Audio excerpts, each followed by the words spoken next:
I'm Justin Pritchard. This is the new Polestar 2, and in this video we're answering the question, should your next sports car be electric? You might remember Polestar as Volvo's former in-house tuning division, responsible for some of the fastest factory Volvos in recent years, and now Polestar has been spun off into their own brand that deals exclusively with electrified sports cars. This particular unit costs $70,000 or so. It'll go about 375 kilometers on a charge. It has 408 horsepower and will do 0 to 60 in 5 seconds or less. My dad calls cars like this pocket rockets. He's referring to cars that are small and fast, and the Polestar 2 is relatively small, and it is also very quick. It'll do 0 to 60 in 5 seconds or less thanks to 408 horsepower and all-wheel drive for maximum grip.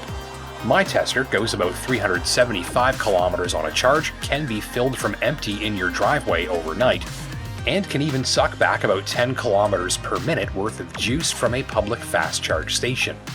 We're at a level 3 charging station. Petrocan has put some of these up. I'm in Barrie, Ontario right now.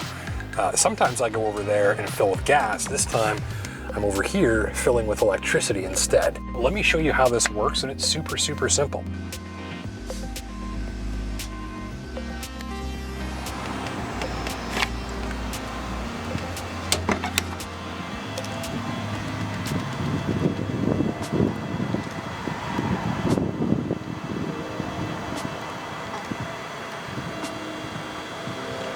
All right, so we're back. It is 4:01. That means we've been plugged into this level 3 fast charge station now since 3:34. Call that a little less than half an hour. We're approaching that magic number that I wanted. 290 kilometers is what I want in the battery. That is the distance home, plus 100 kilometers extra to be safe in case of a detour. Pricing from 70,000 Canadian before any applicable rebates, and the unit on your screen clocks in around 76. If you're looking to spend that on a new electric car, you should also consider machines like the Tesla Model 3 and Ford Mustang Mach-E. It's funny, this interior, because when you look at it from here, widely, it's very tidy, basic, and minimal. But get seated, and the driving position screams performance coupe with the snug-hugging sports buckets beneath you and a floor that angles down to the pedals. You're sitting deep inside, low in the center of the action, with a thick steering wheel in your hands. No leather, of course. This thing's built to be animal-friendly since that's what its shopper expects. And you'll notice too, there's no push-button start, no key anywhere. All you do is just take your seatbelt off, and as soon as your butt leaves the seat, everything just powers down for you. There's no need for a key or a push-button start.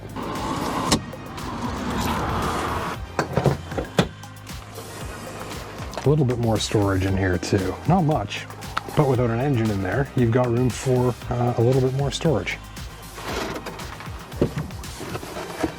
So bird's eye view, and if we want a specific camera angle, we just tap the button here and we can see down either side of the car, or at the front bumper, or the rear, and that is pretty slick.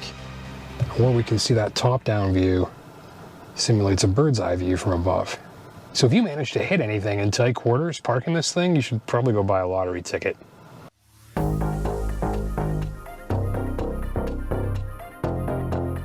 acceleration is just so clean and so fast and so instant.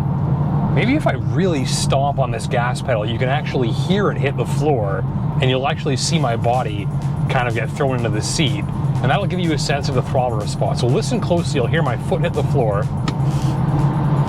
Just like that. It's incredible. In fact, the only thing between the 408 horsepower worth of electric motors on the road is the wheels. In traffic, and combined with the Polestar 2's all-wheel drive system and sticky Continental rubber, this means that a quick jab on the throttle sees you silently through the intersection before anyone else's transmission is even meshed up. And third, the handling and performance. Remember, this car has a big heavy battery mounted flat and wide in the very bottom of its floor. That lowers the center of gravity. And with an electric motor mounted smack between both front and rear wheels, electric cars are inherently very well balanced.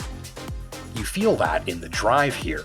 Though it looks sort of quiet and minimalistic from the driver's seat, the Polestar 2 is an absolute beast when you put your foot down. The on-demand throttle response is eye-widening. The performance tuning to the chassis and suspension and handling are all built around the car's low center of gravity and high power output. Look no further than the giant drilled rotors and those giant clampers finished in Polestar yellow for a nod to this machine's sporting intentions. 0 to 60, 5 seconds or less. Let me show you what that looks like without any noise.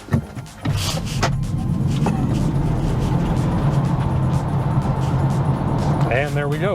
That's it. On the one hand, you're shoved into your seat here. Like body checked into your seat. You saw me sort of just get slammed back right from the first inch of movement. You get 100% power to the road. That's that throw into your seat the second that your foot hits the floor. And it's all set up and calibrated using years of experience from one of the world's foremost manufacturers of Swedish sleeper cars. Driven spiritedly, the Polestar 2 feels frisky, small, and fun. There's an urgent feel to every input you provide the car. The sticky Continentals corner carve quietly, and you really feel the car squirming and turning on its contact patches through the chassis when you're really leaning on it, and that's your signal that the car is always ready for a go. It's the type of feel and feedback that enthusiast drivers are looking for. You can even dial in how you want the steering to feel so the car feels just right in your hands. There's no engine sound, and in a way that gives you a whole new world to explore where your senses aren't being bombarded by noise. I think it amps up your ability to really feel and appreciate more of what the car's chassis is doing beneath you when you're driving it as intended. So definitely a sporty, performance-first feel to much of the ride and drive. The Polestar 2 feels serious. I think enthusiasts are really going to love the way this car is set up. And I would tell you that it's a bit firm, but more than comfortable enough for a highway road trip, which is what we're doing right now. And that's based on about 800 kilometers of highway road tripping in this exact unit. The point is, you can feel a lot of the high-performing characteristics of this car even when you're not using them, but it's more than comfortable enough for everyday use. And that's why I think if you're coming to this machine from a high-performing all-wheel drive gasoline car, you're going to feel right at home in a lot of ways, especially in terms of the way the vehicle responds to you and the smile that it puts on your face. So a lot of fun to drive hard and more than happy for a chilled out, quiet ride too. But there's something missing here, and to show you what that is, I need to introduce you to a personal favorite of mine, the Dodge Charger. And this one's the SRT widebody Hellcat. It's the biggest, baddest Dodge Charger there is. Courtesy of its 700 horsepower supercharged V8 engine, you do get quite the soundtrack when you put your foot down. This gives you something to listen to while you're having your eyeballs squished. For some drivers, the noise of the performance car is key in its experience, and there's a lot of noise here. So a little demonstration, the Charger Hellcat. What I'm trying to show you here is how the rising action feel to the power delivery of a performance combustion engine, as well as the sounds that accompany it, play a massive part in the performance, literally the show that the car puts on for its driver. And with electric, that's what you'll lose. It's no big deal. In fact, rocket thruster acceleration is no more or less fun whether it's loud or quiet, I find. They're just two different forms of entertainment. And if there's anyone nearby with a radar gun, you'd probably be luckier in our little Polestar, since they'd never hear you coming. But as you drive something like the Polestar 2, you start to realize how much quieter and smoother life at the wheel is without all of that extra hardware. And if the smoothness doesn't impress you, I bet the throttle response will. You just glide along, relaxing in total silence, and your throttle pedal becomes less about provoking a powerful mechanism into action, and more about just controlling immediately how much G-force is being applied to your upper torso. And to me, the real joy to driving this car is how it captures the best of two worlds. On one hand, it's a responsive, entertaining, understated, and very athletic little sports car, which gives drivers full access to the authentic feel of a world-class performance machine. But on the other hand, it's a ghostly quiet all-electric that's smooth as glass and happy to turn in a chilled-out drive if you like. So which is best, an electric sports car or a gasoline sports car? Well, that's up to you, but thankfully, if you're shopping in this universe, you've got plenty of great choices now and lots more are coming. Well, thank you for watching. My name's Justin Pritchard. Don't forget to like and subscribe down below so you never miss a new upload. And until next time, take care and drive safe.